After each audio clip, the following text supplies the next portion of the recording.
ধূপগুড়ির শালবাড়িতে বিজেপির বর্তমান ও প্রাক্তন রাজ্য সভাপতির ঝটিকা সফর। রবীন্দ্রনাথ ঘোষের পদত্যাগের সঙ্গে কোনো যোগ নেই স্পষ্ট করলেন শ্রমিক ভট্টাচার্য। ধূপগুড়ির শালবাড়িতে ঝটিকা সফরে এলেন ভারতীয় জনতা পার্টির বর্তমান রাজ্য সভাপতি শ্রমিক ভট্টাচার্য এবং প্রাক্তন রাজ্য সভাপতি দিলীপ ঘোষ। 2026 সালের বিধানসভা নির্বাচনের আগে এই আকস্মিক সফর ঘিরে বিজেপির কর্মী সমর্থকদের মধ্যে উৎসাহ ও মনোবল বাড়তে দেখা যায়। ঝটিকা সফরের সময় শ্রমিক ভট্টাচার্য ও দিলীপ ঘোষ ধূপগুড়ি ব্লকের শালবাড়ি সোনাতলা হাট সংলগ্ন শিব মন্দিরে পুজো দেন। কোচবিহার থেকে শিলিগুড়ির উদ্দেশ্যে যাওয়ার পথে শালবাড়ির সোনাতলা হাটে দলীয় কর্মীদের উপস্থিতি লক্ষ্য করে সেখানে কিছুক্ষণ দাঁড়ান শ্রমিক ভট্টাচার্য। বিজেপি কর্মীরা তাকে ফুলের তোড়া দিয়ে সংবর্ধনা জানান। স্লোগানের মধ্যে দিয়ে তিনি পায়ে হেঁটে শিব মন্দিরে প্রবেশ করে পুজো দেন এবং পরে নির্ধারিত দলীয় কর্মসূচিতে যোগ দিতে রওনা দেন। অন্যদিকে প্রাক্তন রাজ্য সভাপতি দিলীপ ঘোষ শালবাড়ি সোনাতলা হাটে নিজে হাতে দেওয়াল লিখন করে ভোট প্রচারের সূচনা করেন। এরপর বিজেপির এক নেতৃত্বের বাড়িতে দলীয় কর্মীদের সঙ্গে বৈঠক করতে দেখা যায়। ওই বৈঠকের সাংগঠনিক বিষয়, ভবিষ্যৎ কর্মসূচি এবং 2026 সালের বিধানসভা নির্বাচনকে সামনে রেখে দলের রণকৌশল নিয়ে বিস্তারিত আলোচনা হয়। এই সফর প্রসঙ্গে শ্রমিক ভট্টাচার্য কি বলছেন শুনে নেব। ধূপগুড়ি থেকে প্রীতিময় সরকারের রিপোর্ট, বিগ নিউজ বাংলা। আজকের এই দিনে সারা ভারতবর্ষব্যাপী আমাদের সমস্ত বিজেপি নেতা কর্মীরা আজকে শিব পূজন করছেন, শিবলিঙ্গে জল দিচ্ছেন, দুধ দিচ্ছেন এবং এটা আগামী 1 বছর ধরে চলবে।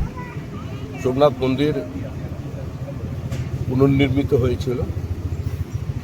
ভারতবর্ষের ওপরে যে বিদেশি শক্তির আক্রমণ নেমে এসেছে, বর্তমান প্রজন্মের কাছে সেই অতীত ইতিহাস, সহস্র মানুষের যে বলিদান, তাদের রক্ত স্নানের মধ্যে দিয়ে কীভাবে আজও সোমনাথ মন্দির তথা ভারতবর্ষের বিভিন্ন মন্দির মাথা উঁচু করে দাঁড়িয়ে আছে।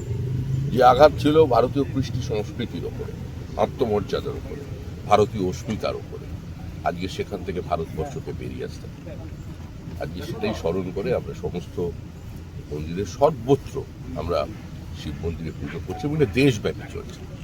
তারই অঙ্গ হিসেবে আমরা এখানে এসেছি, আপনারাও ছিলেন, ভালো লাগবে।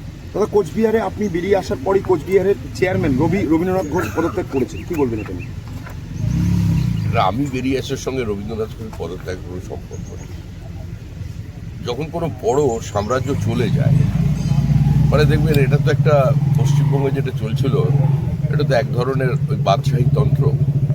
এগুলো যখন এক বাদশাহ চলে যায়, তাদের ক্ষমতা শেষ হয়ে যায়, তখন তার আশেপাশে যারা থাকে সেখানে নিজেদের মধ্যে গণ্ডগোল শুরু হয়, গুপ্ত হত্যা হয়, একে অন্যের বিরুদ্ধে কুৎসা প্রচার করে, দোষারোপ করে, বিষোদ্গার করে, লুঠের মাল বন্টন নিয়ে ঝামেলা শুরু হয়ে যায়।